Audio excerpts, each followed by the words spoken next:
Jon Jones went on a prolonged rant on social media on Tuesday after Tom Aspinall made a comedic video in which he accused the UFC champion of ducking him. Jones, widely regarded as the greatest light heavyweight of all time, claimed the heavyweight title in 2023 after a 3-year hiatus. He's been sidelined since, with a planned November showdown against former champion Stipe falling through due to an injury. Fans are eager to see Jones face off against British talent Tom Aspinall, with many believing Aspinall has the skills to end Jones's crazy winning streak. Replying to a fan on Twitter, Jones wrote, "Stipe is the best heavyweight of all time as of right now. Maybe Tom will go on and beat Stipe's record one day. Right now, I'm focusing on GOAT things." Replying to another user, he said, "You guys have been really begging me lately. Is the heavyweight division really that boring without me? The beautiful thing about being in my position is I'm not defined by one fight," Jones added. "Most of you grew up watching me win." It seems as though Jon Jones will never fight Tom Aspinall. Despite UFC President Dana White stating that he would be interested in fighting Aspinall, Jones has already hinted at retirement after Stipe fight, showing no interest in fighting the young British talent whatsoever, leaving fans disappointed over a fight that could have been electrifying.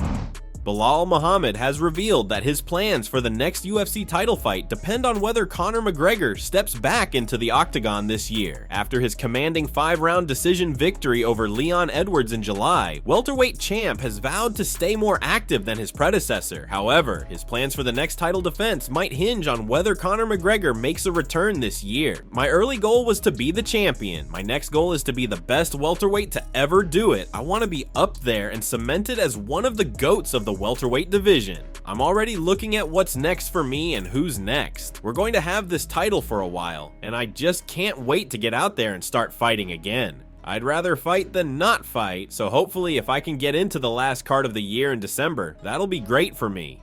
Unfortunately, Muhammad knows that he'll likely have to ditch those plans for a December comeback should the one and only Conor McGregor be set to make his return on that same card. I think that makes a lot of sense, but you just never know if they don't want to put nobody on McGregor's card, but I doubt McGregor's even fighting. So if they need somebody for that, I'll be their Alex Pereira to step up. Muhammad is probably right in assuming that if McGregor vs. Chandler is rebooked for UFC 310, the promotion likely wouldn't want to schedule a welterweight title fight for the co-main event.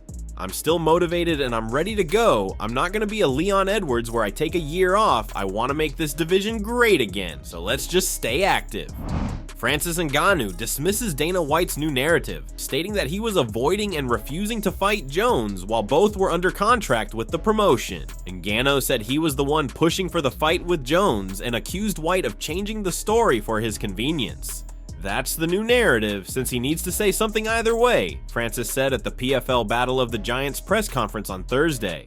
"As far as I'm concerned, Jon Jones didn't want to fight me according to them, and so many times we sat down in meetings with them. They were like, oh, it can't happen. Jon Jones doesn't want to fight anymore. He lives in Albuquerque and he lives his small life and has a lot of money in his bank account. I think the guy that controls the narrative can say whatever he wants. That's just the narrative. I was the one requesting the Jon Jones fight." Ngannou said he was eager to stay and re-sign with the UFC to fight Jon Jones, provided certain conditions were met in his new contract. According to Francis, those conditions were not fulfilled, leading to his departure from the UFC. "I didn't want that like a trap to get into some deal and get to something that I didn't want, you know," Ngannou said. "Well, I wanted things to be straight and squared. Yes, I wanted to fight Jon Jones, but in good conditions." Francis Ngannou is set to share the cage with Renan Ferreira in his first MMA fight since January 2022. After joining PFL from the UFC, Ngannou took on boxing matches against Tyson Fury and Anthony Joshua, both of which he lost. He now returns to MMA, where he first made his name, to face fellow knockout artist Ferreira, who stands 6 feet 8 inches tall. What do you think of Ngannou's future? His performance against Tyson Fury impressed many fans, but it was overshadowed by a devastating knockout loss to Anthony Joshua shortly thereafter.